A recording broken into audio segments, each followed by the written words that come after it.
2026 ஆண்டு 6ஆம் மாதம் 16ஆம் தேதி அளவில் இலங்கையில் 42,807 டெங்கு நோயாளர்கள் அடையாளப்படுத்தப்பட்டுள்ளனர். இதில் 27 மரணங்கள் சம்பவித்துள்ளன. இதில் 51.4% நோயாளர்கள் மேல் மாகாணத்திலேயே அடையாளம் காணப்பட்டுள்ளனர்.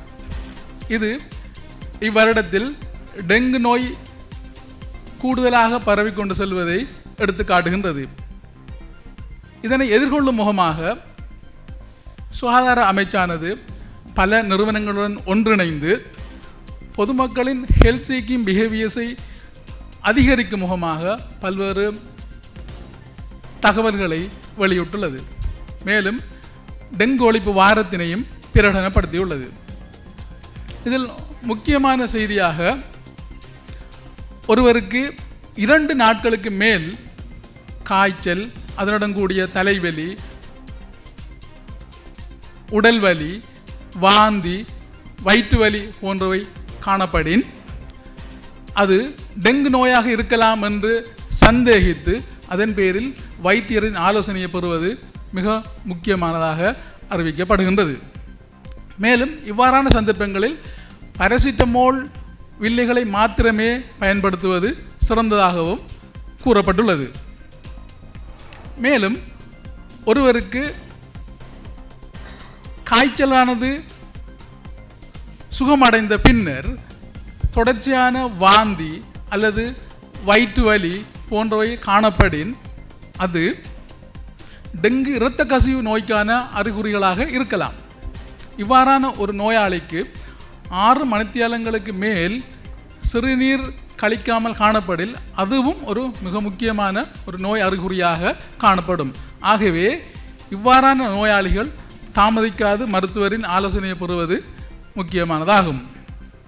மேலும் உங்களுக்கு தெரியும், இப்பொழுது நிலவும் மழையுடன் கூடிய வெள்ளத்துடன் கூடிய காலநிலையின் காரணமாக நுளம்புகள் பெருகக்கூடிய இடங்கள் வெகுவாக அதிகரித்து கொண்டு செல்வதை நீங்கள் காணலாம். இதனை மட்டுப்படுத்தும் முகமாக சுகாதார அமைச்சானது பல்வேறு நிறுவனங்களுடன் இணைந்து டெங்கு நோய் ஒழிப்பு வாரத்தினை பிரகடனப்படுத்தியுள்ளது. அது 15ஆம் தேதியிலிருந்து 20ஆம் தேதி வரை ஜூன் மாதம் நடைமுறைப்படுத்தப்பட்டு வருகின்றது. இதன் அடிப்படையில் 15, 16, 17ஆம் தேதிகளில் பொது இடங்களில் காணப்படுகின்ற டெங்கு நோய்கள் பரவக்கூடிய இடங்களை அகற்றுவதும் மற்றும் தேவையான இடங்களில் புகை விசிறுகளை மேற்கொள்வதும் நடைபெற்று கொண்டிருக்கின்றது. 18ஆம் தேதியானது கல்வி அமைச்சினூடாக பாடசாலைகளில் டெங்கு நோய் பரவும் இடங்களை கட்டுப்படுத்துவதற்காக அன்றைய தினம் அறிவிக்கப்பட்டுள்ளது. அன்றைய தினம் பாடசாலைகளில் டெங்கு கமிட்டிகளை நிறுவுவதும் அதனூடாக டெங்கு நோய் பரவக்கூடிய இடங்களை அடையாளம் கண்டு அவற்றை அகற்றுவதும் வேலை திட்டத்தின் ஊடாக எதிர்பார்க்கப்படுகின்றது. மேலும் 19ஆம் தேதியானது அரசு நிறுவனங்களிலும் அல்லது தனியார் வேலை செய்யும் நிறுவனங்களினதும் டெங்கு நோயற்ற ஒரு சுற்றுச்சூழலை உருவாக்குவதற்கான தினமாக எதிர்பார்க்கப்படுகின்றது. முக்கியமாக 20ஆம் தேதியானது தத்தமது வீடுகளில் வீட்டை சுற்றியுள்ள சூழலிலும் டெங்கு நோய் பரவக்கூடிய இடங்களை தாமாகவே முன்வந்து சிரமதான அடிப்படையில் அந்த இடங்களை அவதானித்து டெங்கு நோய் பரவக்கூடிய இடங்களை அகற்றுவதன் மூலம் இந்த நோய் பரவுவதை எமது நாட்டில் எம்மால் கட்டுப்படுத்த முடியும்.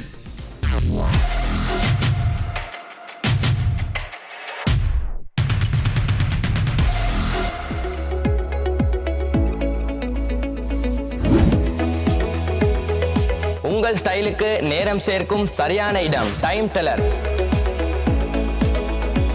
நீங்க வாட்ச் பிசினஸ் செய்யறவங்களா இல்லாட்டி செய்ய பாக்குறவங்களா உங்களுக்கு நாங்க பெஸ்ட் விலையில பெஸ்ட் வாரண்டியோட பெஸ்ட் ஐட்டங்கள்ல நிறைய மோர் தென் வெரைட்டிஸோட தரத்துக்கு நாங்க ரெடி ஆகிக்கிறோம். எங்கள்கிட்ட எல்லா ஐட்டமும் வாரண்டியோடையும் வரும், நல்ல ஐட்டமும் மீக்குது, அதே மாதிரி லோ பிரைஸ்லயும் மீக்குது. ரிட்டைல் எடுக்கணுமெண்டா ஒர்க்கிங் கஸ்டமரா இருந்தீங்கடா வந்து நீங்க வாங்க, நாங்க ஹோல்சேல் விலைக்கு உங்களுக்கு ரிட்டைல் தருவோம். எங்களோட கடை இது பெட்டால செகண்ட் கோ ஸ்ட்ரீட் நம்பர் 54 மார்க்கெட்ல சரியா கந்தரோட்டைக்கு சரியா ஆப்போசிட்ல இருக்குது. கடைக்கு நீங்க சாமான் எடுக்கானி பரவாயில்ல, சும்மா விசிட் பண்ணி பாருங்க. என்னோட கான்டாக்ட் நம்பர் 0768782482418.